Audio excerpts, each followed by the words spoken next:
line far, I would say, and we're doing tremendous things. Our country is doing very well. You saw the numbers that got released today, yesterday. The deficits got way, way, way back at levels that nobody's ever seen before, setting records. And the numbers coming into our country are unprecedented. We're doing really well. We had a situation 3 days ago with Venezuela, and we're getting along extremely well with the people of Venezuela, both the people and the people that are running Venezuela. I just want to thank our military. What they've done is incredible. That was considered unprecedented to go into a military fort with thousands of soldiers, others, and to come in with 152 planes going every which way, and very rapid speeds and helicopters, and to come out with no deaths and the loss of no equipment. It was pretty amazing. Nobody's seen anything like it. I was told by the leaders of numerous countries, I won't go into which ones, but the biggest and the strongest, and they said that was very impressive. They were all impressed. But today I'm delighted to welcome almost 24 of the biggest and most respected oil and gas executives in the world to the White House. It's an honor to be with them. We have many others that were not able to get in. I said if we had a ballroom, we'd have over 1,000 people. Everybody wanted. I never knew your industry was that big. I never knew you had that many people in your industry. But here we are. And if you, in fact, if you look, come to think of it, wow, I got to look at this myself.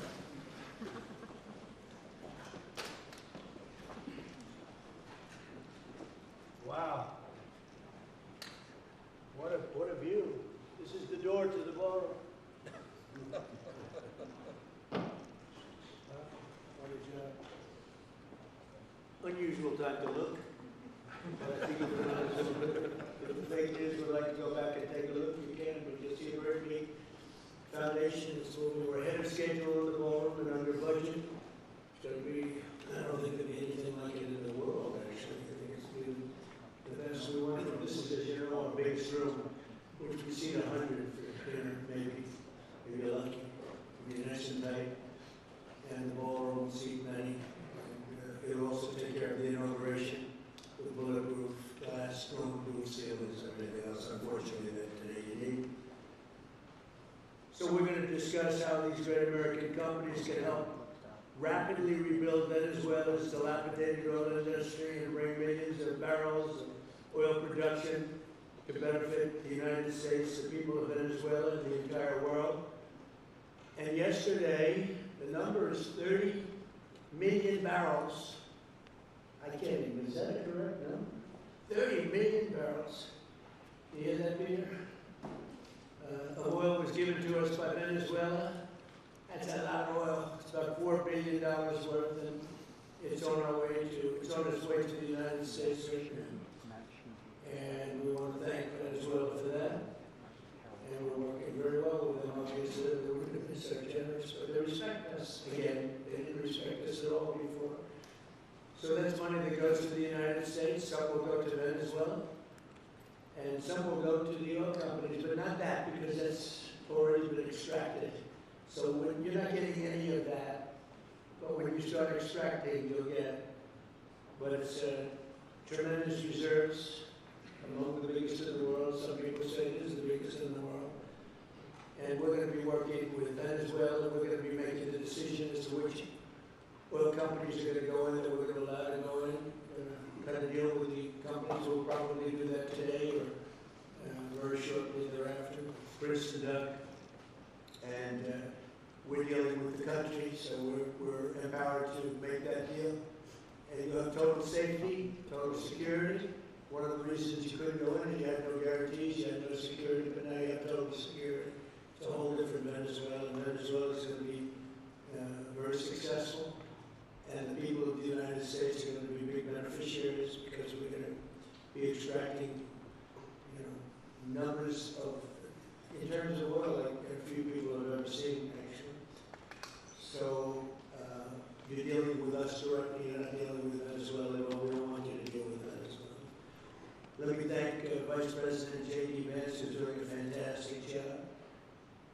Secretary of State Marco Rubio, likewise, a fantastic job. I have good people. I like it better than my first group. But we had a great, despite that, we had a great first group. We had some great people there too. We had a great first term. We had the greatest economy in the history of our country in the first term, but this is blowing it away. And we haven't seen anything yet. Everyone's been shocked by the numbers, 5.4% GDP. And that's despite the fact that we were badly hurt by the Democrat shutdown, which I'd like to see if they could shut it down again. Secretary of the Interior Doug Burgum was fantastic. Secretary of Energy Chris Wright, recommended by Doug as being the greatest oil man anywhere in the world, because I wanted Doug for that job, energy, and Doug said, no sir, there's a man named Chris Wright. I said, who the hell is Chris Wright? He said he's the most talented oil man anywhere in the world. I doubt you can get him, because typically oil men make a lot of money, and women. They make a lot of money, but Chris came. You took one of the greatest salary cuts probably in history, Chris. But he's a fantastic person, loves our country, and many other important members of this team. And I want to thank them for their efforts. As you know, last week the United States Armed Forces performed one of the most spectacular military operations in American history, apprehending the outlaw dictator Nicolas Maduro for his crimes against the United States, crimes for which he has now been indicted and is in federal court awaiting trial. He killed many people, millions of people, actually, and allowed jails, prisons, mental institutions, insane asylums, drug dealers, drug addicts to pour into our country totally unchecked because of Sleepy Joe Biden's policy of open borders, the stupidest thing I've ever seen. We're getting them all out. The departure of Maduro makes possible an incredible future for both nations, Venezuela and the United States, which we will more closely integrate the economies of two major energy powers in the Western Hemisphere. Energy coming out of Venezuela was very slow. One of the things the United States gets out of this will be even lower energy prices. We have people now getting the gasoline for $1.99, $1.96, $1.95, $1.92 yesterday, somebody. And it used to be $3.50, $4, $5 a gallon. Think of that, $1.99. Decades ago, the United States built Venezuela's oil industry at tremendous expense with American skill, technology, know-how, and dollars. But those assets were stolen from us, and we had presidents who did nothing about it. This president is much different than your other presidents. They did nothing about it. They stole it. Some of the people in this room were a little bit younger when that happened, but not that much younger. It wasn't that long ago. But they stole our assets like we were babies, and the United States said absolutely nothing about it. So now we're doing everything about it. Now we're doing 500% about it, but it's a long time after the act took place. So they stole from us, and it was taken by socialists and communists at the time, and Venezuela was going bad, really bad. And as much oil as they have, they're producing almost nothing, which is just a system. So we're really, if you look at it, we're taking back what was taken from us. They took our oil industry. We built that entire oil industry. Started a long time ago, but they took it, and they were very ungracious to this country. But now they're being very nice. American companies will have the opportunity to rebuild Venezuela's running energy infrastructure, eventually increase oil production to levels never ever seen before. When you add Venezuela and the United States together, we have 55% of the oil in the world. The United States is number one. We have them drilling. Drill, baby, drill was my campaign. And Doug and Chris, I think we're setting records of drilling right now, taking oil without Venezuela. That's how we're getting the oil prices down. The plan is for them to spend, meaning our giant oil companies will be spending at least $100 billion of their money, not the government's money. They don't need government money. But they need government protection and need government security that when they spend all this money, it's going to be there so they get their money back and make a very nice return. The plan is for them to spend at least $100 million to rebuild the capacity and the infrastructure necessary. Venezuela has also agreed that the United States will immediately begin refining and selling up to 50 million barrels of Venezuelan crude oil, which will continue indefinitely. We're all set to do it. We have the refining capacity. It was actually based very much on the Venezuelan oil, which is a heavy oil, very good oil, great oil. It's fantastic for certain things like asphalt roads. Best there is in the world for asphalt roads. All of the companies here today are going to be treasured partners in bringing the nation of Venezuela back to life, restoring its economy, and generating great wealth for their companies and for their people, and also great wealth for the American people, and tremendous wealth for the companies that are going in. The companies that are going in, and if you don't want to go in, just let me know, because we have 25 people that aren't here today that are willing to take your place. So I just want to thank, these are people that I either know or know of. I'm reading lots of business magazines and journals and papers. And these are the greatest oil people anywhere in the world. Harold Tamassi is here. Harold, there's a story about Harold Tam that he can look at a piece of land, put a straw into the land, and oil pours out. Where some of you guys have to invest hundreds of millions of dollars to find that oil. So we can't let that story be true. But they say Harold puts a straw into the land, and oil comes gushing out. So you're not a big R&D person, are you? He's called instinct for oil. Now, he's got other problems, but we won't talk about those problems.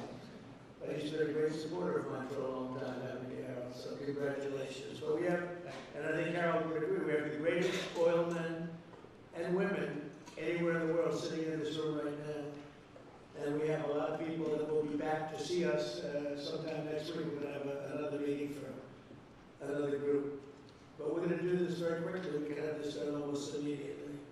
So I'd like to thank you all for being here. I'd like to invite Vice President Vance to say a few words, followed by Secretaries Rubio, Bergman, and Wright.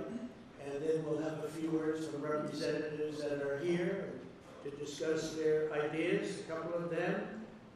We have Chevron, which has been, where's Chevron? Down the end, far right. I think you have a better location.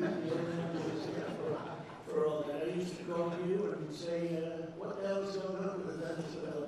You stuck it out. I don't know if you made money or not, but you stuck it out. I give you a lot of credit for that. Mark Nelson, thank you very much. Exxon CEO Darren Woods. Darren, thank you very much. How's Exxon doing? Okay. All right, thank you very much. It's a lot better now, won't they? Exxon's been amazing. It's been an amazing company. And ConocoPhillips CEO Ryan Lance. Thank you very much. So you guys can say something, and then we'll take some questions from the press. And if anybody else would like to speak, we'll have you speak.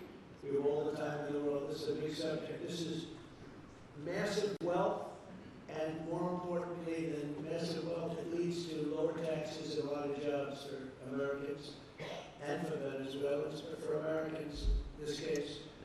And I just, again, appreciate you all being here. And I'd like to ask JD to say a few words, please. Thank you, Mr. President, and thanks to everybody for being here. You know, as a Marine Corps veteran for my entire lifetime, presidents, and let's be honest, they were Democrats and Republicans, would send the American military to far-off places. They would get us involved in these endless quagmires. They would lose hundreds or thousands of American lives, and the American people would get nothing out of these misadventures. And now you have an American president who's empowered the American military to stop the flow of drugs into our country and to ensure that we, as opposed to our adversaries, control one of the great energy reserves that exist anywhere in the entire world. And he did it without losing a single American life in the process. It was an amazing operation. It's going to make our country richer. It's going to make our country more powerful. It's going to make our country safer. And it's going to lead to the decline, the further decline of drug overdose deaths in the United States of America. An amazing thing, and I'm happy to be here to talk about how we can make it an even bigger and better operation for the American people. Thank you, sir. Thank you very much. Marco? Thank you, Mr. President. And I think this is a reminder that everything this president does, everything President Trump does is with the American people in mind. It was not in the national interest or national security of the United States and of our people to have in our own hemisphere a country, not just with vast energy reserves, but controlled by an indicted narco trafficker who flooded our country with illegal immigration, including drug gang members, openly cooperated with drug gangs, and by the way, stole the wealth of that country to fund a repressive regime and also benefit adversaries such as Iran. All of that is now changing. As part of this process, the first phase, of course, is the phase we're in now, which is the stabilization phase. We did not want to see destabilization in the country. We're working very cooperatively with the interim authorities there to provide a market for the sale of the wealth of Venezuela in such a way that benefits the people, both of the United States, but also the people of Venezuela. And as a reminder to everyone, the President announced this just 2 days ago, every penny, everything they buy with the money that they're making from the oil now, Mr. President, will be bought from America. And that includes everything from equipment for the oil industry to food to medicine and everything in between. The second will be a phase of recovery, and then some of these phases will interlap, and that is to have a normal economy again where the money goes to the benefit of people, not the benefit of our adversaries or the benefit of elements in that country and around the world that are against our interests, at the same time as a process of reconciliation has to happen internally among the different sectors of society and politics and the like. And finally, the third phase, which is the most important of the three, is when the country fully transitions into a normal country that we have strong economic and diplomatic and relations with, that is friendly towards the United States, that's not a foothold for our adversaries, that serves our interests, but also the interests of the people. It'll be a country that is wealthy, a country that is prosperous for the people, not for a handful of criminals, but also a country that is supportive of our interests in the region and throughout the world. And we thank you, Mr. President, and the team you've assembled that have brought us to this point. A lot of work remains, important work, but this is historic. Okay. Thank you very much. Doug? Well, Mr. President, I want to thank you for your leadership, not just as President, but as Commander-in-Chief. The boldness, the execution, the breathtakingly precise work that you've delivered both in Iran back in June and here has changed the field for the whole world. And you always ran about the idea of peace and prosperity. And in Venezuela, as you know, this was a playground for every bad actor in the world. We had Russians, Iran, terror groups, all of them profiting from this criminal organization that was pretending to run the country. That makes America safer. You've secured the border, we're stopping the flow of drugs, and now with the normalization of relationships on an economic basis, it's going to mean tremendously for the prosperity of the American people. So I just want to say again, congratulations to you and to the entire leadership team. It's been an amazing, historic week on the scale of things that we haven't seen perhaps for 125 years in terms of the U.S. Exerting its influence over Latin America in a way that's going to make a change for generations. And on behalf of all the oil executives that are here today, Chris and I want to say thank you to all of you. It's your technology, your innovation that has put America in the place where today we are the most energy dominant country in the world. And that position is what's allowed us to take the action that we're taking with statecraft, with military action. None of that would happen if we were dependent on everybody else for energy. So you're a big part of the reason that we're able to move the way we are today, and we're grateful that you're here to be part of the solution going forward. Thank you, Doug, and you are doing a fantastic job, and we appreciate it. Everybody appreciates it. They know who's doing well. Chris Wright? Thank you, Mr. President. Yeah, what we've seen in the last week is leadership matters and credibility matters. Venezuelan oil has been sanctioned for many years, and the oil just flew, those sanctions were not enforced. That oil just floated out trafficked by bad actors of the world. The resources weren't gone to a central place. The corruption and decline of Venezuela has been a crisis for the people of Venezuela, and as Secretary Rubio said, massive spillover effects in the United States. in crime, in drugs, in kidnappings, and in taking a huge resource base and making it not exploited, not developed. The whole world is a poorer, less opportunity-rich place because of that. When you have materials underground, they've been underground for 1 million years. That does not make them a resource. That does not make them valuable for your country, your people, or the world. They only become a resource with technology, with capital, with rule of law, and a system of governance that encourages the harvesting of those resources to make the better world. And we see here the dramatic contrast between the United States, which may have less oil underground than Venezuela. We have 20 times the production of Venezuela, 20 times the impact of human betterment, massively better quality of living here in the United States. That was at risk under the last administration. We've seen a lot of attacks on the energy that makes the world go round. President Trump's election has removed those risks, has embraced reality about how the world is energized, and we are at record production of oil in the United States, record production in natural gas in the United States. We've seen a meaningful decline in gasoline prices, diesel prices, travel prices because of jet fuel. And now President Trump is taking the genius of a different way to try to solve a 25-year festering problem in Venezuela that all the traditional things have not worked. But ordering both a tremendous military operation to remove the heads of a criminal organization masquerading as a government, and then to use the power of our military, not to fire bullets, but to stop the flow of Venezuelan oil to the world, immediately gave us leverage over the interim authorities in Venezuela and has allowed us to be in this position today where the actions of this government can massively improve Venezuela for the better, and the bigger impact is to massively improve the quality of life, affordability, safety, and security of the United States. Very proud to be here. And we'll turn it over to Mark Nelson, who's the vice chairman of Chevron. Chevron has been in Venezuela for over 100 years, continuously.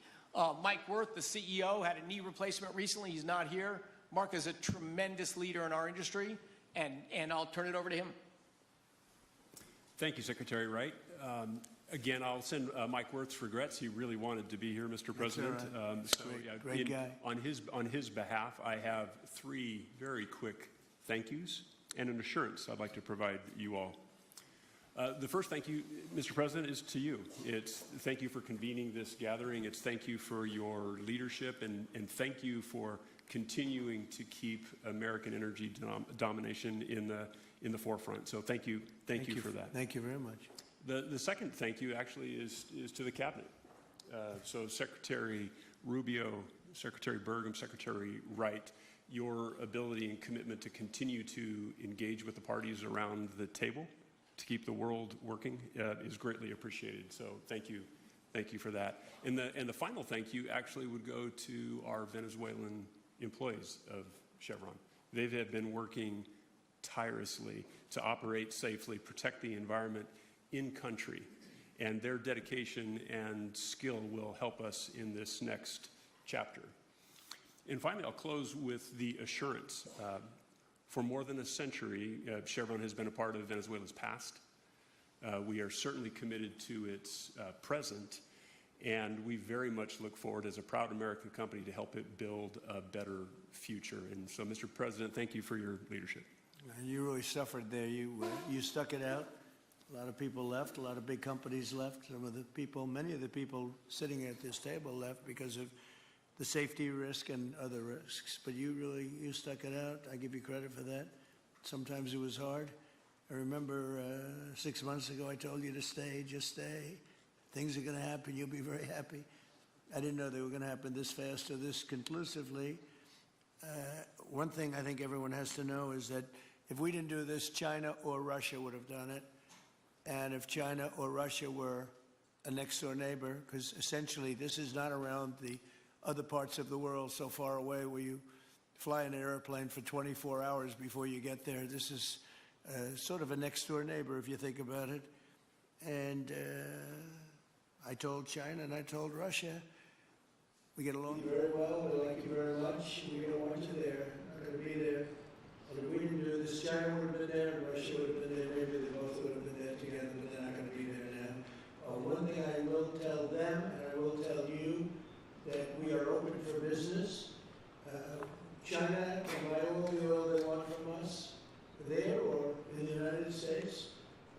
Russia can get all the oil they need from us, and they do like oil, even though they produce a lot of it. But China and Russia and everybody else is able to go, and we'll be open for business almost immediately. I have a feeling the $100 million will be spent $100 billion will be spent very, very rapidly by these very big, powerful, and rich companies, and I think they're going to be able to rebuild the infrastructure. And I hope it's going to be brand new as opposed to a rehab, because I know the tremendous difference between the new and the not so new in your industry. The new is much more beautiful, much better in every way, and actually much smaller. It's like everything else, gets smaller and stronger. It's a combination of smaller, better, and stronger. So I hope you're going to build all brand new stuff, rip out the old crap that's been there for so many years, and do it the right way. You're going to be there a long time if we make a deal. If we make a deal, you're going to be there a long time. If we don't make a deal, you won't be there at all. It's, you know, sort of interesting. But again, China and Russia would have been there if we didn't do this.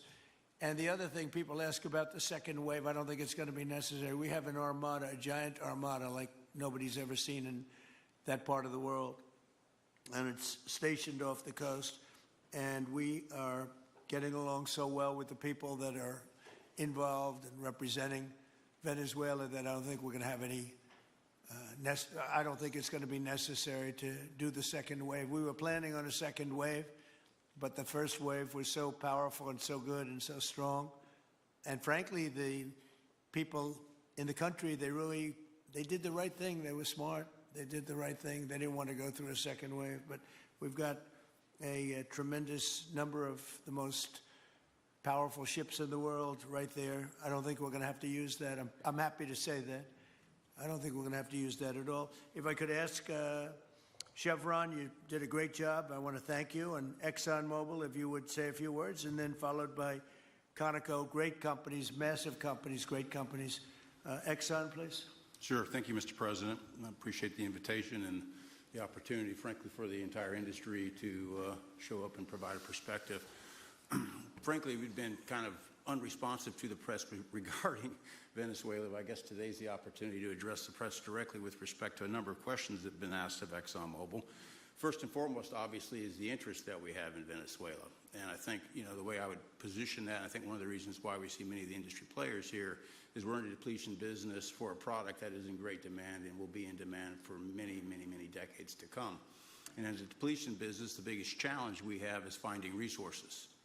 There's an opportunity in Venezuela with all the resources there. Is we don't have that challenge of finding, we have the challenge of developing those resources. So I think it's in the best interest of these companies and, frankly, society as a whole for the industry to be interested in understanding what the opportunity here represents.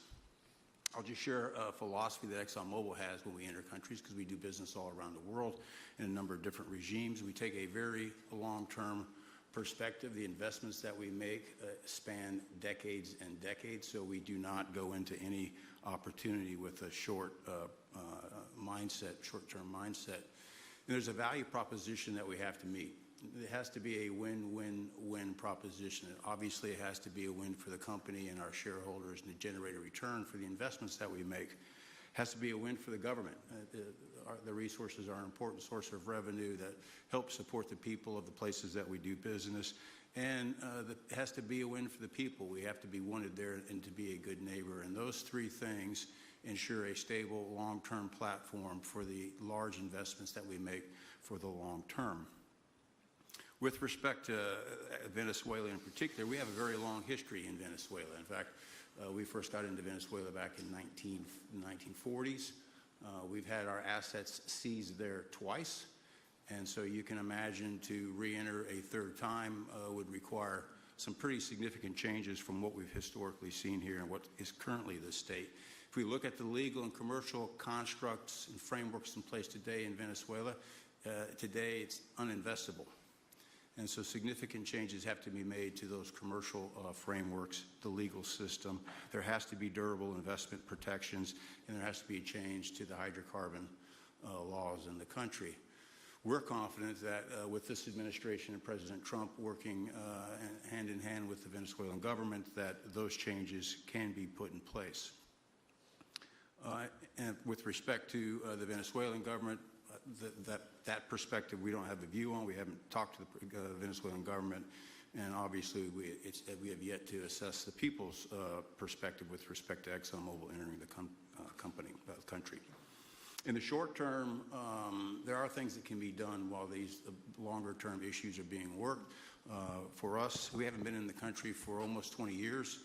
We think it's absolutely critical in the short term that we get a technical team in place to assess the current state of the industry and the assets, to understand what would be involved to help the people of Venezuela get production back on the market. With the invitation of the Venezuelan government and with appropriate security guarantees, we are ready to put a team on the ground there. We also have a integrated set of capabilities from production to refining to trading, and I think we can be of assistance to getting the Venezuelan crude to market and realizing a market price to help, again, with the financial situation in Venezuela.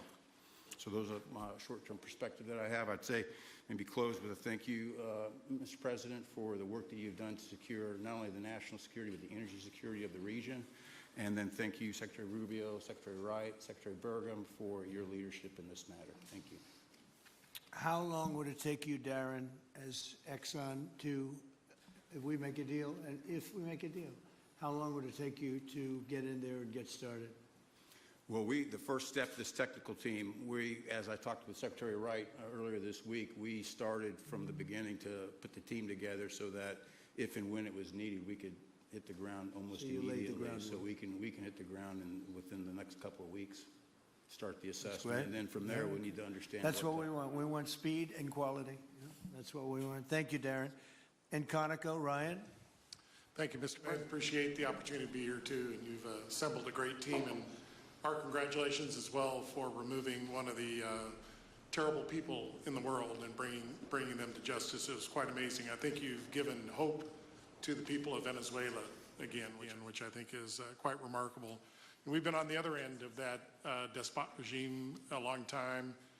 Our assets were expropriated. I had a little bit more hair when that happened. And, you know, I think we're the largest non-sovereign credit holder in Venezuela today. So we're in a bit of a different situation, but I think your big and bold idea to use energy commerce instead of conflict is something that could make a real big difference in Venezuela. And our company certainly stands ready to help in that endeavor. Encourage you to continue to think bigger and even bolder. And we've had some discussions with your energy team about that as well. As we think about the other people that need to be in this room and in this discussion are the banks, and including probably the Exim Bank, as we think about how the debt needs to be restructured and the financing to deliver the billions of dollars that are required to restore their energy infrastructure. And I think as we think that big and bold, we need to be also thinking about even restructuring the entire Venezuelan energy system, including PDVSA.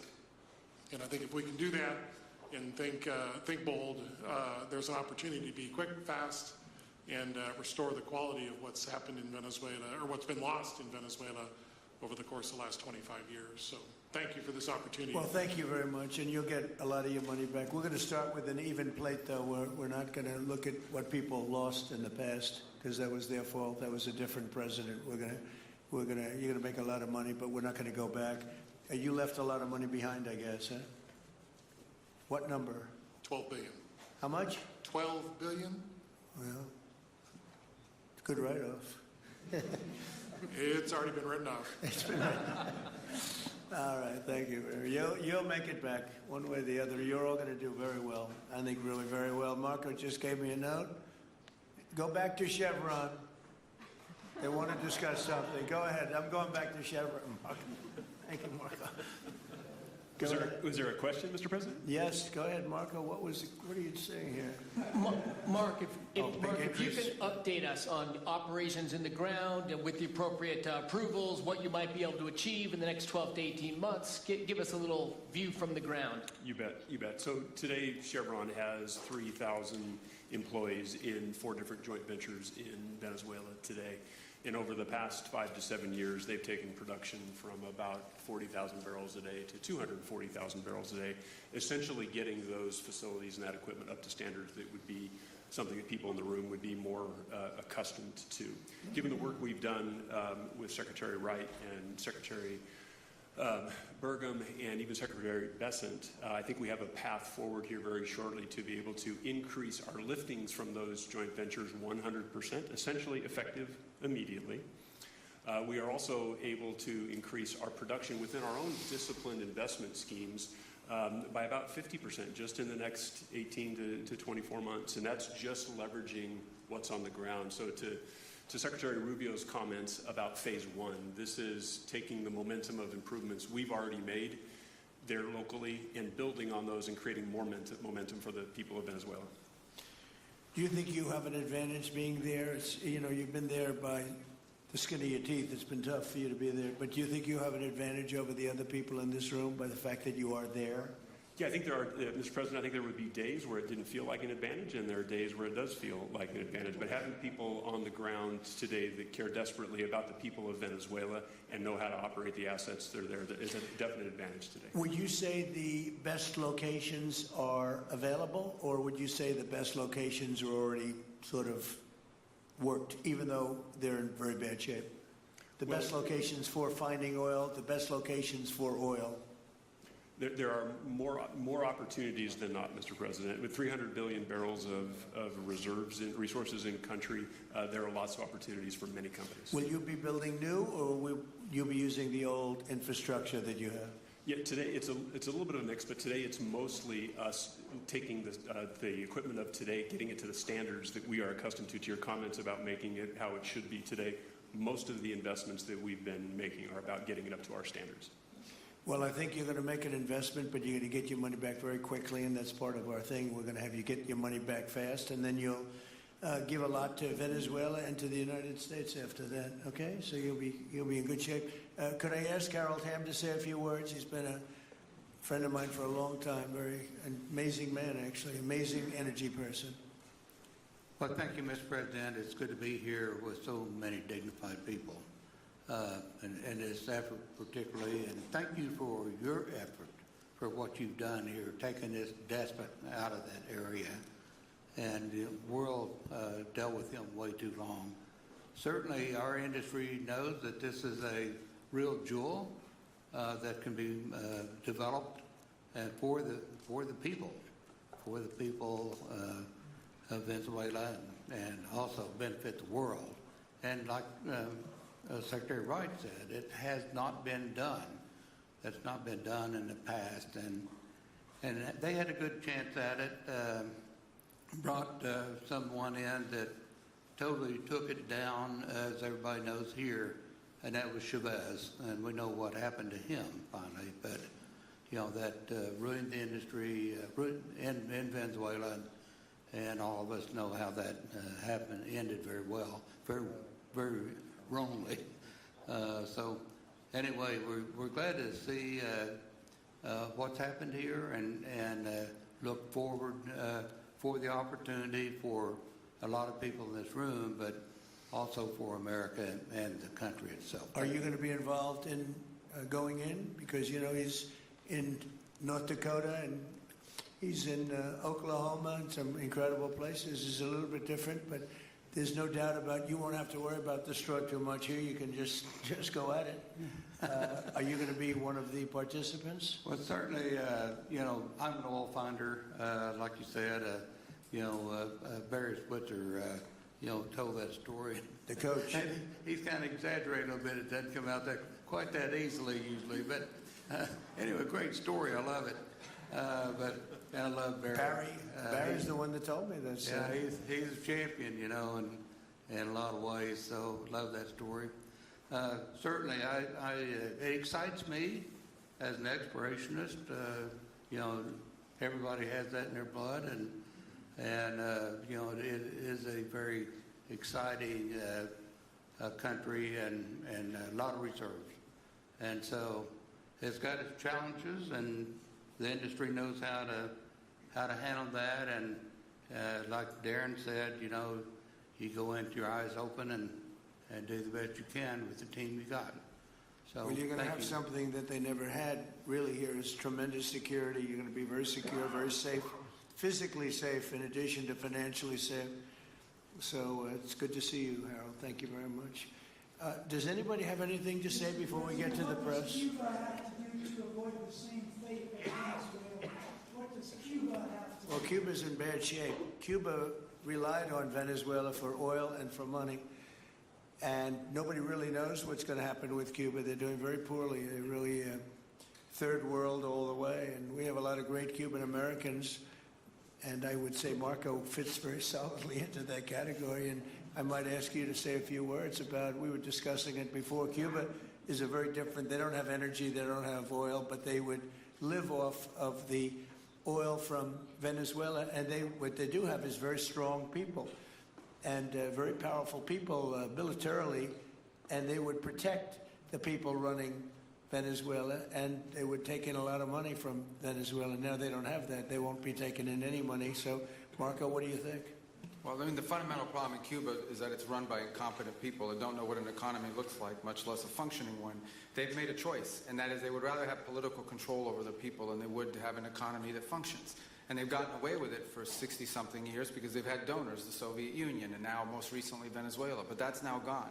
So the people in control in Cuba have a choice to make. They can either have a real country with a real economy where their people can prosper, or they can continue with their failing dictatorship that's going to lead to systemic and societal collapse. So it's a very stark and dramatic choice, and it's one we hope to make the right one. We don't have an interest in a destabilized Cuba, but that would be their fault because they refuse to allow the people of Cuba to have either economic or political freedom for that matter. And you have a lot of people in this country that want to go back to Cuba and help Cuba. A lot of people have left, they came in penniless, they didn't have anything, and they've become very rich people in our country, and they want to very much go back and help Cuba. So that's something that Cuba has that a lot of other places don't have. Peter? President Trump, thank you. I do want to ask you about Minnesota, but first, just more on topic. President Zelensky said that he was watching with the rest of the world as you made this order to go and capture Nicolas Maduro. And he said, if that's how it works with dictators, then the United States knows what to do next. Sounds like he wants you to go and capture Vladimir Putin. Would you ever order a mission to go and capture Vladimir Putin? Well, I don't think it's going to be necessary. I think we're going to have I've always had a great relationship with him. I'm very disappointed. I settled 8 wars. I thought this would be in the middle of the pack or maybe one of the easier ones. And I don't know if you know, Peter, the last month they lost 31,000 people, many of them Russian soldiers, and the Russian economy is doing poorly. I think we're going to end up getting it settled. I wish we could have done it quicker because a lot of people are dying, and mostly soldiers. They get hit in Kiev and they get hit a little bit here and there, and people are dying there too. But largely it's the soldier population.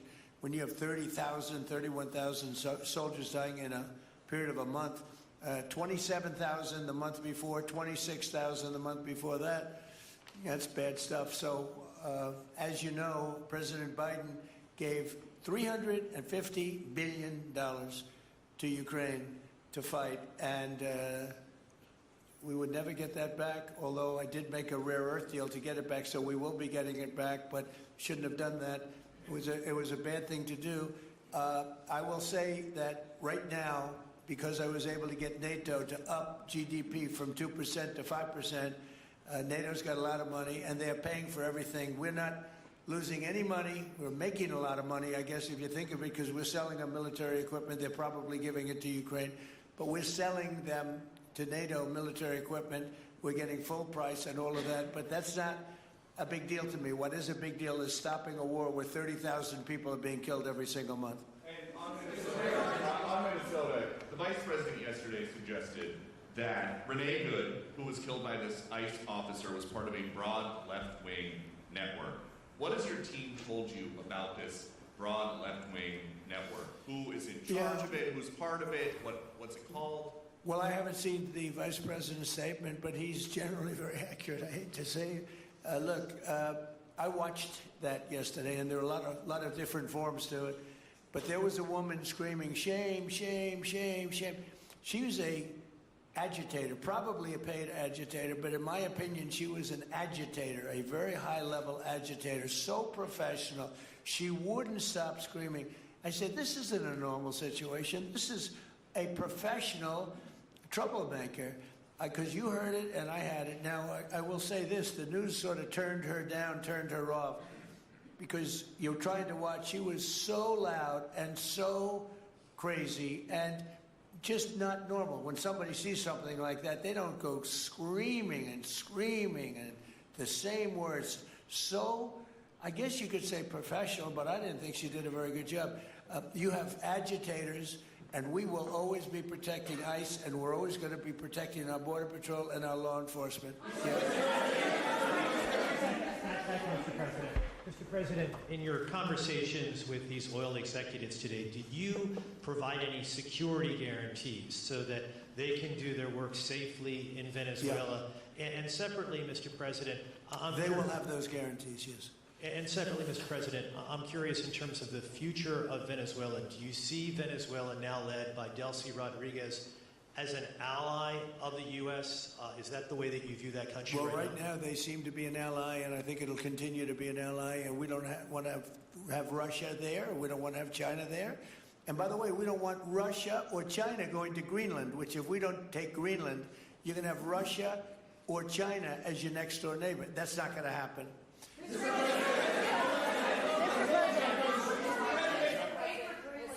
The white... Mr. President, thank you. You just said that these companies would have security guarantees if they go in on the ground in Venezuela. They will have. And what is your plan there actually for these companies and those Americans who are going to be on the ground working for these companies? Well, there are going to be Americans. I assume they're going to be using a lot of Americans, but they're going to be using a lot of people from Venezuela and other places, I would imagine. But I would think that mostly they'll be using Venezuelan workers. They have a lot of great workers. They have a very high unemployment rate, and they have workers that are very familiar with taking oil out of the ground. Yeah. How long do you think the Ayatollah will be in power after what we've seen play out on the ground there? When is the U.S. going to get involved now that reports of protesters being killed on the ground? So Iran's in big trouble.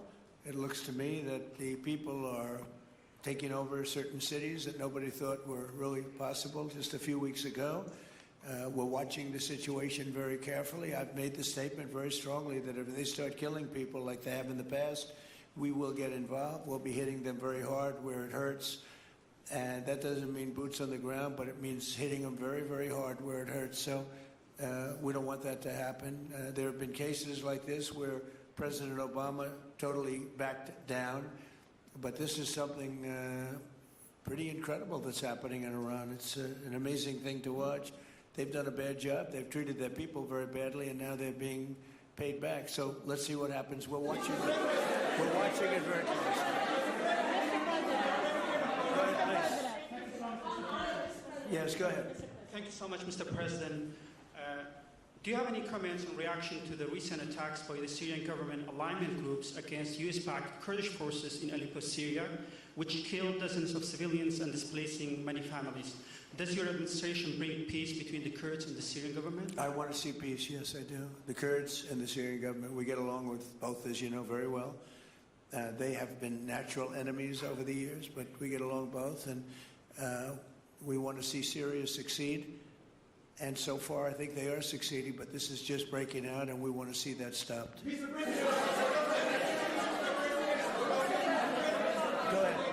Sir, you're meeting with the President of Colombia, Gustavo Petro, in a few weeks. Do you hope this meeting with Gustavo Petro marks a new chapter, a new beginning in the benefit of the U.S. and Colombia relationship? What country? Colombia, with the President of Colombia, Gustavo Petro. Yes, I had a very good talk with him yesterday, and he's been very hostile to us and to the nation and to me, called me a dictator, and lots of other things. Called Biden some terrible names, far worse than he called me. But he called yesterday through people, and he wants to meet, and that's fine with me.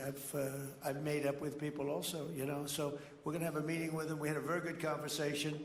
The people of Colombia are incredible people. Marco would know that better than anybody because he's married to a woman from Colombia. And I don't mean Columbia University. That would be, I'm not sure. I think I like Colombia, the country, better, if you want to know the truth. The people are, hold it. The people are great people. I look forward to meeting with them. We're going to meet in the very near future. Would you meet the interim president of Venezuela here in the White House? Would you greet her to discuss the fate of the oil? Yeah, well, I'm going to meet a lot of people, and we're going to meet, we meet a lot of people. When you end 8 wars, you get to know a lot of people, and I think it's very important. As an example, we have over $18 trillion, think of it, $18 trillion coming into our country. A lot of that's coming in from foreign countries like Saudi Arabia and Qatar and UAE and others. And I get to meet a lot of people, but I will be meeting with various representatives of Venezuela probably pretty soon. We haven't set that up. But the relationship that we have with the people that are currently running Venezuela is very good. We also have a young lady that received the Nobel Peace Prize. She's going to come in and pay her regards to our country, really, to me, but I'm a representative of the country, nothing else. And she's coming in sometime next week, I think Tuesday or Wednesday, and we'll see how that is. But no, we're dealing with the people from Venezuela. We're dealing with them very well. I think they've been very smart in the way they've dealt with us, frankly, because that whole place could have been obliterated with one more strike, and we didn't want to do that. Thank you so much. I have a question for you on Minneapolis, but on Venezuela and your meeting with Machado next week. If she gives you her Nobel Peace Prize, will that change your view about her running that country? Well, I have to speak to her. I'm going to have to speak to her. She might be involved in some aspect of it. I will have to speak to her. I think it's very nice that she wants to come in, and that's what I understand the reason is, because Norway is very embarrassed by what took place. I mean, they're getting decimated. Look, whether people like Trump or don't like Trump, I settled 8 wars, big ones, some going on for 36 years, 32 years, 31 years, 28 years, 25 years, some just getting ready to start, like India and Pakistan, where already 8 jets were shot out of the air, and I got it done in rapid order without nuclear weapons. I can't think of anybody in history that should get the Nobel Prize more than me, and I don't want to be bragging, but nobody else settled wars. Obama got the Nobel Prize. He had no idea why. He still has no idea. He walks around, he says, I got the Nobel Prize. Why did he get a Nobel Prize? He got it almost immediately upon attaining office, and he didn't do anything, and he was a bad president. So, I mean, you should get the Nobel Prize for every war you stopped. These were major wars. These were wars that nobody thought could be stopped. President Putin called me, and he said about 2 of the wars that he's been trying to stop them for 10 years. He wasn't able to do it. He couldn't believe it. So in theory, you should get the Nobel Prize for every war you stopped. Every one of them was major. But I don't care about that. What I care about is saving lives. I've saved tens of millions of lives. You know, the Prime Minister of Pakistan came here, and he made a very public statement. He said that President Trump saved minimum 10 million lives having to do with Pakistan and India, and that was going to be raging. So, but I'm honored that she's coming here. I look forward to meeting her, yes. Go ahead. On Minneapolis, Mr. President, I have a follow-up for you. The state officials there have said that the FBI is not sharing evidence with them. Typically, they would conduct a joint investigation, as you know. Do you believe that the FBI should be sharing evidence with state officials in Minnesota? Well, normally I would, but they're crooked officials. I mean, Minneapolis and Minnesota, what a beautiful place, but it's being destroyed. It's got an incompetent governor, fool. I mean, he's a stupid person. And it looks like the number could be $19 billion stolen from a lot of people, but largely people from Somalia. They buy their vote. They vote in a group. They buy their vote. They sell more Mercedes-Benzes in that area than almost... Can you imagine? You come over with no money, and then shortly thereafter you're driving a Mercedes-Benz. The whole thing is ridiculous. So they're very corrupt people. It's a very corrupt state. I feel that I won Minnesota. I think I won it all 3 times. Nobody's won it since Richard Nixon won it many, many years ago. I won it all 3 times, in my opinion. And it's a corrupt state, a corrupt voting state. And the Republicans ought to get smart and demand on voter ID. They ought to demand maybe same-day voting and all of the other things that you have to have a safe election. But I won Minnesota 3 times, and I didn't get credit for it. I did so well in that state every time. The people were crying every time after. That's a crooked state. California is a crooked state. Many crooked states. We have a very, very dishonest voting system. The last time I won, 24, the one that just took place, I won because it was too big to rig. You couldn't rig it, it was too big. But I won the state of Minnesota. It's a corrupt voting system with an incompetent governor, a very incompetent governor. And by the way, he's a very corrupt governor, too. Go ahead. I have a question on Iran, but first, very quickly on Venezuela. How do you provide total security guarantees to these companies without putting U.S. boots on the ground? Well, we're going to work with the Venezuelan leaders and people, and we're going to have a very safe group, and they're going to also bring over some security with them. You know, these are not babies. These are people that drill oil in some pretty rough places. I could say a couple of those places make Venezuela look like a picnic. These people around the table, these are tough people. They go into areas that you wouldn't want to go. They go into areas that if they invited me, I'd say, no thanks, I'll see you back in Palm Beach. No, this is a tough group of people. They know how to do it. But we are, in addition to that, we'll have very good security for them. We're going to make sure there's very, very good security. And I think the people of Venezuela are going to give you very good security.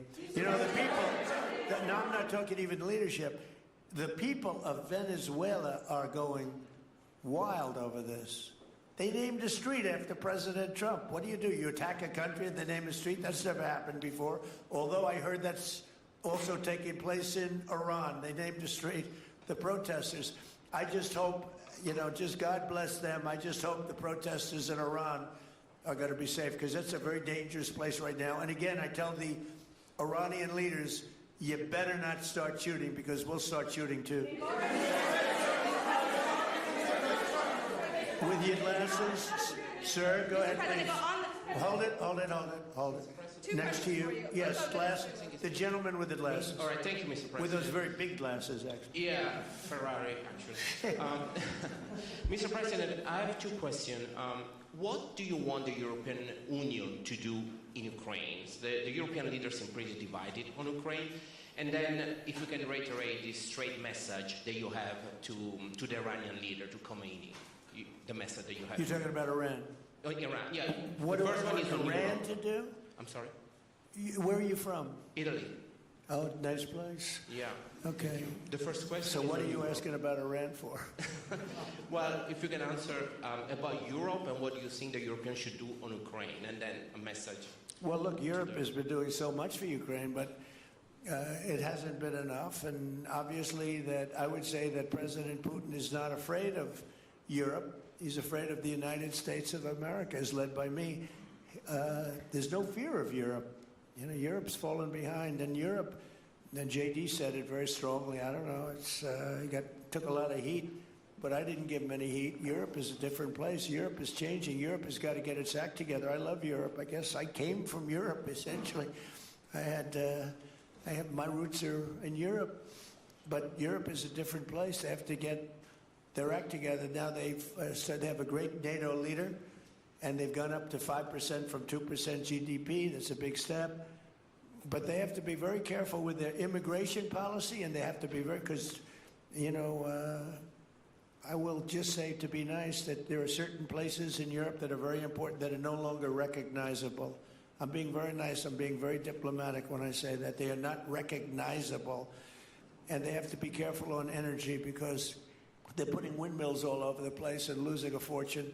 They're destroying their country. They're destroying the beautiful landscapes, the beautiful everything. They're doing, and by the way, in case you people don't know, I'm not much of a windmill person. I can proudly say, Doug, that we have not approved one windmill since I've been in office, and we're going to keep it that way. My goal is to not let any windmill be built. They're losers.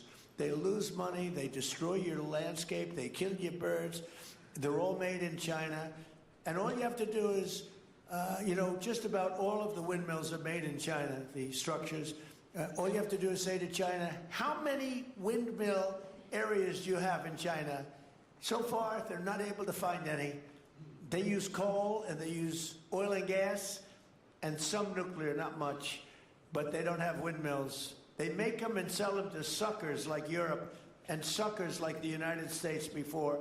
They are the worst form of energy, the most expensive form of energy, and in 8 years they're rotted out anyway. Go take a look at Palm Springs, California, and take a look at what that looks like. It looks like a junkyard of steel. So we don't approve, and I've told my people, we will not approve windmills. Maybe we get forced to do something because some stupid person in the Biden administration agreed to do something years ago. We will not approve any windmills in this country. Two questions. On Venezuela, is it ultimately more important to you to establish stability there or democracy there? Well, you're talking about maybe the same thing. I mean, you're talking about stability or democracy. I don't know. To me, it's almost the same thing. We want stability, but we do want democracy. Ultimately, it'll be democracy. Peter? I do have a policy question, President Trump, but I'm having a hard time seeing here. I see the American flag lapel pin. What is the other lapel pin on Somebody gave me this. You know what that is? That's called a happy Trump. And consider the fact that I'm never happy. I'm never satisfied. I will never be satisfied until we make America great again, but we're getting pretty close, I'll tell you what. This is called a happy Trump. Somebody gave it to me. I put it on. Thank you. And the policy question. How much money are you thinking of giving people in Greenland to get them on board with a possible U.S. I'm not talking about money for Greenland yet. I might talk about that.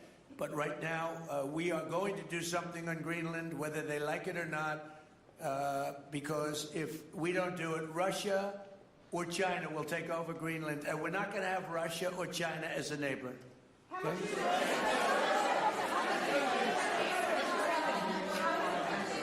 I would like to make a deal, you know, the easy way, but if we don't do it the easy way, we're going to do it the hard way.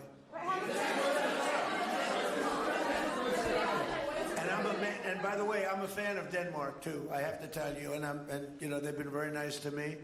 I'm a big fan, but you know, the fact that they had a boat land there 500 years ago doesn't mean that they own the land. I'm sure we had lots of boats go there also, but we need that because if you take a look outside of Greenland right now, there are Russian destroyers, there are Chinese destroyers and bigger, there are Russian submarines all over the place. We're not going to have Russia or China occupy Greenland, and that's what they're going to do if we don't. So we're going to be doing something with Greenland, either the nice way or the more difficult way. Please, go ahead, ma'am. On Greenland, Mr. President, why is it so important to you to own it when you have a military presence there, which you could expand to affect security? Because when we own it, we defend it. You don't defend leases the same way. You have to own it. And, you know, with a nation, look at what happened with Obama, with that horrible deal they made with Iran. It was a short-term deal. It was like a 9-year deal. Countries can't make 9-year deals or even 100-year deals. Countries have to have ownership. And you defend ownership, you don't defend leases. And we'll have to defend Greenland. If we don't do it, China or Russia will. It's not going to happen. We are not going to have, and I like China, I like Russia, I love the people of China, I love the people of Russia. I get along very well with President Putin, but I'm very disappointed in him. I get along very well with President Xi. I'm going to go over to China in April, but I don't want them as a neighbor in Greenland. Not going to happen. And by the way, and NATO's got to understand that. I'm all for NATO. I saved NATO. If it weren't for me, you wouldn't have a NATO right now. But we're not going to allow Russia or China to occupy Greenland, and that's what's going to happen if we don't. Go ahead. On the economic report that came out today, Mr. President, one, can you respond to that? And two, it was an amazing report. The most amazing thing is government jobs are way down, and yet the unemployment or the employment numbers are very good. We've gotten rid of tremendous numbers of federal government jobs. Nobody's ever seen anything like it. And yet the employment numbers are very good. They're really getting better. But now we have all those people to work in the private sector for a lot more money. I think that's one of the very big things. The other thing is at 5.4%. And remember, this is after we had a shutdown. And that shutdown had an impact because the concept of the shutdown, even though it's before, people knew we were going to be shutting down. A lot of bad things happened. And by the way, on January 30th, you may have another shutdown. We'll see what happens. But I think the numbers, Caitlin, were really amazing. Look, to think about 5.4%, nobody thought that. They thought it was going to be 2%. And you know what it is? It's tariffs and it's also November 5th. We had a great election, a great election. Our country was dead 1.5 years ago, and now we have the hottest country anywhere in the world, and I hope you guys were impressed. 5.4%, and we haven't even really transitioned yet. There's no reason it can't be much, much higher than that. Yeah.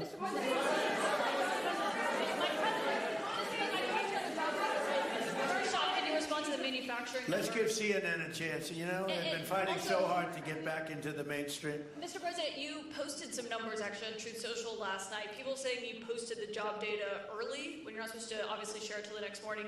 Did you do that on purpose? No, I don't know. If they posted them, I said post them whenever you get a chance. I don't know. They gave me some numbers. When people give me things, I post them. But the numbers are amazing. Yeah. Administration plan to distribute the money from the Venezuela oil sales? Is it, obviously you say it's going to go into these controlled accounts. Yeah. Would it go back to Venezuela in a direct payment? Is it going through these goods? How do you plan to do that? Well, we want to make sure that Venezuela can survive. You know, Venezuela needs money, and we're going to make sure that they get money. And we're going to get money, and the oil companies are going to make something for the work they do, and they're going to get back their money. We're devising a formula, but it won't be so much of a formula. It's going to be what they need. We're going to take care of what they need. There'll be plenty left over. We're going to have a lot of money left over. And the money left over is going to the United States of America, and the oil companies are going to be very happy. Yeah. Thank you, Mr. President. Would the administration offer a backstop to these oil companies for like financial guarantees, some sort of backstop, if the country did destabilize again? That's a very interesting question. Using the word backstop, I haven't heard that word in a long time. That was at the Wharton School of Finance I last heard. That's a good term. We ought to use it more often. I hope I don't have to give a backstop. Look, these are very smart people. The smartest people, they're not only in oil and business. These are the biggest companies in the world, sitting around this table. They know the risks. I mean, there are risks. We're going to help them out. We're going to make it real easy. They're going to be there for a long time. We're going to be there together for a long, long time. And they're going to be taking the oil, and they're going to be bringing oil prices down. They're going to make a lot of money. They're going to get their money back. They're going to be safe. The people of Venezuela are going to be big beneficiaries, and the United States of America is going to be a big beneficiary for what we've done. And you know, one other thing I might say, it's also very big for national security because, again, just like Greenland, we can't have China or Russia occupy Greenland. We can't have China or Russia occupy Venezuela. And if we didn't do what we did, China or Russia would have been in Venezuela. I think I can measure. Where's Mr. Chevron? So let me ask you, they would have been there if we didn't do this. Do you agree with that? They certainly have a lot of economic interest in country. There's absolutely no argument about that. They were trying to be there. I mean, you know, we had a Russia, I guess sort of I call it a semi-Russian ship yesterday that we took over, and Russia decided not to defend that ship against us. It's a big movement. The ship was loaded up with oil, and we took the oil, and it came out of that port. But Russia would be there or China would be there, and we want them to be there for a different reason. We want them, do you people agree? In particular, China, they need a lot of oil. Russia doesn't need so much, but Russia was there anyway.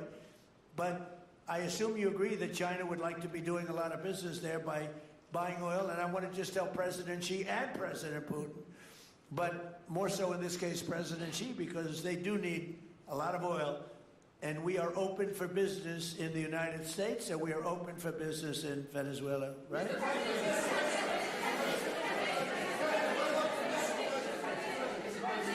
Go ahead, sure. You know, I could take questions from these people all day long. You know, they're sitting here, and generally they're very rich, very powerful, but nobody gives a damn about them. It's a sad thing. You have all that money, all that power, and look at all these crazy questions. We could do this all day long and they wouldn't be satisfied. So we'll take a few more now. Let me ask you more importantly, do you have any questions from the biggest? Hold it. Do you have any questions for the biggest people on earth, the biggest business people, the biggest companies anywhere on earth? Do you have any questions for these people? No, do you have a question for them. Yes, but have Go you ahead, heard go from ahead, any ask of them. the companies in the room that they are committed to rebuilding the oil infrastructure in Venezuela? And for the executives in the room, what do you need from the administration in order to invest? That's a good question. Do you want to go and answer that question? Yeah. Exxon, small company. I'll refer you back to the statements I made before. There are a number of legal and commercial frameworks that would have to be established to even understand what kind of returns that we'd get on the investments. So I think all the investments and the opportunity sets, I think everyone sitting around this table would have the opportunity and the know-how and the capability to make the investments. The questions will ultimately be how durable are the protections from a financial standpoint, what do the returns look like, what are the commercial arrangements, the legal frameworks, all those things have to be put in place in order to make a decision to understand what your return would be over the next several decades that these $1 billion investments would be made on. You know, could I do this? Because we have, again, the biggest people on the planet Earth around this table, biggest companies in the world. I'd like to just ask them to introduce themselves. We'll start from this end and go around to here. And if you have anything to quickly say, we could do that. But you want to just start right over here? These two guys, we'll leave them out because they're with us. Please. Thank you, President Trump. John Addison at Vitol. We're here to ensure that you are going to be able to move all of this oil all around the world at the best price possible so that the influence that you have over the Venezuelans will ensure that you get what you want. Thank you. Thank you. Good point. Thank you, Mr. President. Ryan Sheffield of Formentera. My grandfather, Hugh Sheffield, was president of ARCO, Venezuela. Right. Thank you for what you did. Do you like what we're doing? There's a lot of shale there, a lot of upside. He would be very happy looking down. He'd be very proud of you right now, right? Yes, sir. Good. Thank you. Mr. President, Luis Rodriguez, I'm probably the only Venezuelan American sitting on around this table. I want to personally thank you for the courage of your actions over the last couple of weeks. I think I speak, and I speak of Venezuela in general in saying there's optimism. You've brought optimism to the table, and if the conditions are met, the opportunity is absolutely immense. I agree with that. That's true. Thank you. Well said, too. It's immense. This is a tremendous opportunity. Thank you. Richard Holton from Trafigura. We're working with your administration, Mr. President, to bring that Venezuelan oil to the United States. Our first vessel should load in the next week. Good job. Thank you. I think the reason that most of us are here and thinking about the future is because we trust you initially to set this program up that will work and guarantee that this can be done. And there's a huge investment that needs to be done. We've all agreed on that. And certainly we need time to see that through. So thank you for what you've done. Thank you very much. Thank you. Mr. President, I'm Lane Riggs, CEO of Valero Energy, and we're one of those companies that refineries in the U.S. are uniquely configured to run Venezuelan oil, and we're more than happy as this opportunity expands for us to further invest in our refineries to produce more of it. And you're very much set up for the heavy oil, right? Yes, sir. That's great. That's great. We're ready for it. Thank you, Mr. President. Thank you, Mr. President. Thank you for having us here. Thank you. And thank you for opening the door to a better Venezuela. We are a Spanish company, but we are fully committed to invest here in the States. We have invested over the last 15 years $21 billion in the American oil and gas industry, in Pennsylvania, in the Gulf of America, in Texas, and in Alaska, with the discovery of Pica that is going to have the first oil this quarter, and is going to change, it's going to reverse the declining history of that great state of Alaska. We are in Venezuela, Mr. President, with our partners of Eni. We produce the gas that guarantees the stability of a half of the grid power in Venezuela. So we are committed with this stability, and on top of that, we are on the ground, we have people, we have facilities, we have technical capabilities, and I take your point, Mr. President. We are ready to invest more in Venezuela. Today, we are producing 45,000 barrels a day gross of oil, and we are ready to multiply by 3 this figure in coming 2-3 years, investing hard in the country, following your recommendation, if you allow us, of course, and in the framework, commercial and legal framework that could allow this growth. So thank you, Mr. President. Thank you. Great job you've done. Thank you. Mr. President, thank you for having me. Matt Sheehy, I'm with Tallgrass Energy. We are an infrastructure business, so whether it's oil, gas, CO2, we move that around. So most of my customers are sitting around the table and happy to lend our expertise to what's going on in Venezuela to support the people. And obviously infrastructure is going to be critical to see it repaired. Thank you. Thank you. Mr. President, thank you. An honor to be here. Mary Ann Mannon, Marathon Petroleum.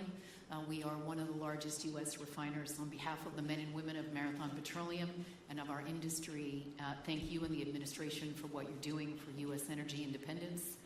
We have the ability and the capability of our assets to process Venezuelan crude, and the people of Marathon Petroleum stand ready to do so. Do we need more refineries in our country? In the U.S., probably Yes. not. We have sufficient capacity. That's amazing. A lot of it was approved during my first term. We were getting you approvals that nobody could have gotten in Louisiana and other places, and they got built. Before that, it was a disaster. We didn't have the refineries. Now we do because of the first term. Please. Darren Woods, ExxonMobil. Okay, we'll go over here. Thank you, Mr. President. Jeff Hildebrand, founder and chairman of Hillcorp Energy, one of the largest private energy companies in America. Who's bigger, you or Harold? We're close. Huh? We're close. Harold. Absolutely, Mr. Ham. But thank you for your great, tremendous leadership in protecting the interests in the Western Hemisphere. The message that you have sent to China and our enemies to stay out of our backyard is absolutely fantastic. So thank you. Thank you very much. And finally, Hillcorp is fully committed and ready to go to rebuilding the infrastructure in Venezuela. You'll go there? You'll be going? Yes. Good. That's good. You'll be very happy. Thank you very much. Thank you, Mr. President. Jeff Miller, CEO of Halliburton Company. We are the largest American oilfield services company. We're the second largest in the world. Been in business over 100 years. Started operations in Venezuela in 1938. Long time in Venezuela. I personally lived there for 4 years and raised my kids there. So quite familiar with Venezuela, and just couldn't express gratitude more so for the opportunity to return to Venezuela under the stability that I know that this team and your team are able to deliver. So When did you leave? Huh? When did you leave Venezuela? As a company, we left under the sanctions in 2019. So we had intended to stay, and then when the sanctions went into place, we were required to leave. But very much interested in returning. And 600 Venezuelans with Halliburton today, all around the world. Look forward to putting them back to work. Great job. Great job. You'll be back. Please. Mr. President, I'm Alex Spanberg. My company, Aspect Energy, is one of the leading American international wildcatters. We've found significant fields in central. Are you a wildcatter? I'm a wildcatter. That's pretty cool, I'll tell you. I would have been a wildcatter too if I was in. And you've been successfully wildcatting. We've found significant fields in Central and South America, in the Middle East, and in Europe. We're a leading oil producer in Hungary. But probably the most pertinent example is what a wildcatter does is take on risk and try to reduce it, and then other people come in and put more capital in later, so we're kind of kickstarters in the oil industry. We went into Kurdistan very early on, back when people told us it wasn't safe and we shouldn't do it. We found a big field there, and it ultimately has got to be developed along with one of my colleagues here to be one of the big leading fields in Kurdistan. We think that Venezuela has a tremendous amount of opportunity. If you look at the reinvestment required, the investment required, people are talking about hundreds of billions of dollars. But if you put that in perspective, that's 1 million barrels a day for 15 years. It's $220 billion net cash flow. So what we really need to do is to be able to kickstart production and then reinvest and have the confidence to reinvest. And what you're doing by putting the United States in control of the cash flow coming out of the country gives companies like ours the confidence to say we can kickstart this production and then reinvest and reinvest. In Hungary, we've invested $1 billion in changing the trajectory of Hungarian oil production. We were only able to do that Not because we could write $1 billion check, we're a smaller company, but because we reinvest all the cash flow back into new production. Good. Mark Nelson with Chevron. Sure. Thank you, Mr. President. I'm Claudio Descalzi, and I CEO Italy. We started working in Venezuela in 1980. We have a lot of oil, but now just the gas is flowing because it's not under sanction. And as my colleague from Repsol said, we cover more than about 50% of the electricity in the country. So that is essential to avoid any kind of problem, social problem. We own about 4 billion barrels of reserves, so a huge amount in the Orinoco Belt, in the central Venezuela. We have now in the country 500 people, most Venezuelan, and we are ready to invest. Clearly, we are ready to invest. We thank you for the big efforts and the efficiency of your action, and we are here. And we are here to work together with the U.S. We are also a big investor in the U.S. So I know we thank you again, and we are there. And we are also ready to join with American companies in our assets to develop and go faster with good investors and good know-how from the U.S. company. Yeah. Thank you. You've done a great job. Thank you very much. Mr. President Rossborough, good to see you again. I'm chairman of Hillwood and HKN Energy, been in the energy business 45 years, and we have been working with your team quite a bit. We have been in Kurdistan now for 19 years, along with Alex, and built a very good business. But now with your team, we're looking in Syria, we're now in Libya, and so we are very excited to look at Venezuela with you and your group, and look forward to continuing to build this great industry. Thank you very much. Thank you. Mr. President, thank you for having us here today. Wael Salwan from Shell. Of course, we have a huge presence here in the U.S., in the Gulf, as well as in Pennsylvania with the petrochemical facility, which I think we had the opportunity to host you at, as well as being one of the largest LNG off-takers of American LNG. We have been in Venezuela for a very long time. We actually drilled in 1914 the first well that discovered oil in Venezuela, and on the back of which the entire energy industry was established in Venezuela. When we left in the 1970s because of nationalization, we had 1 million barrels per day of production. But we have kept boots on the ground in Venezuela all this time, and we now have a few $1 billion worth of opportunities to invest in, subject to OFAC approval. So we are ready to go and looking forward to investments in support of the Venezuelan people. That's great. Thank you very much. Thank you, Mr. President. Ben Marshall, the America's CEO for Vitol. Alongside Chef Guerra, we're very thankful to have worked with the government and the Venezuelans to be able to bring the crude oil to market at a market price as quickly as we can to help stabilize the country. Thank you. Thank you. Ryan Lance, ConocoPhillips. I'll defer to my colleagues. Thank you, Mr. President. Olivier Lepoche, CEO of SLB, or formerly known as Schlumberger, the largest global oilfield services. We have been in Venezuela since 1930, and we still operate. We operate today on the ground with, in support of Chevron. We have ability to scale. We have 1,100 Venezuelans in the company, 2,000 additional that are calling us to go back to country and to go back to work. We're able to mobilize in the last 18 months 2 rigs and deliver 50 wells with success.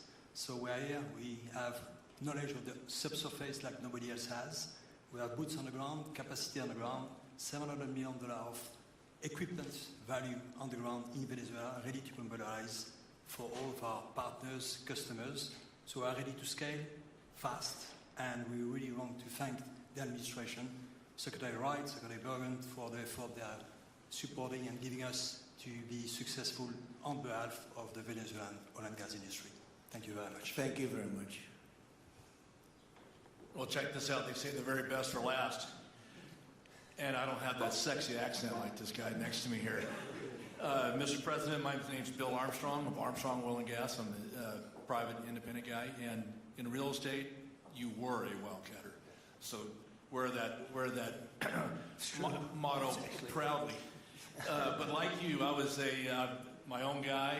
I don't have shareholders. I don't have private equity partners, but I've been drilling all over the place. In fact, I had the largest discovery in Alaska, biggest discovery in 50 years in our country.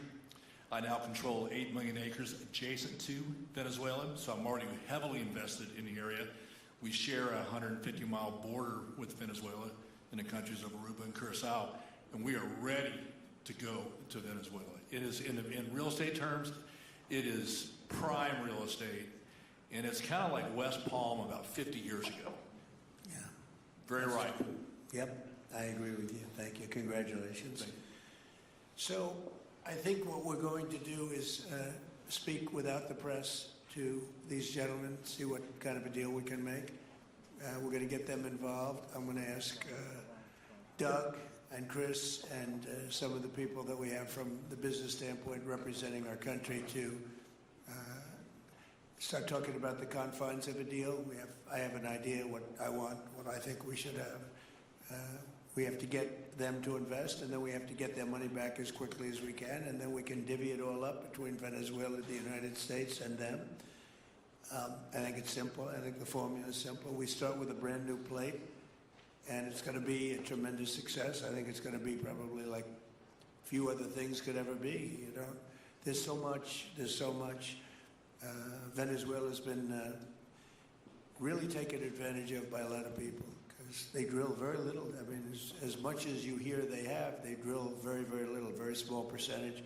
But now that'll change, and it'll change very rapidly because these are the biggest people, and it'll change very rapidly. So if you don't mind, I'll ask the press to leave, and we will see what kind of a deal we're going to make with these geniuses, and I think you're going to come out very good. Thank you all very much.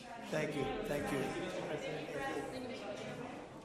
Thank you, everybody. Thank you.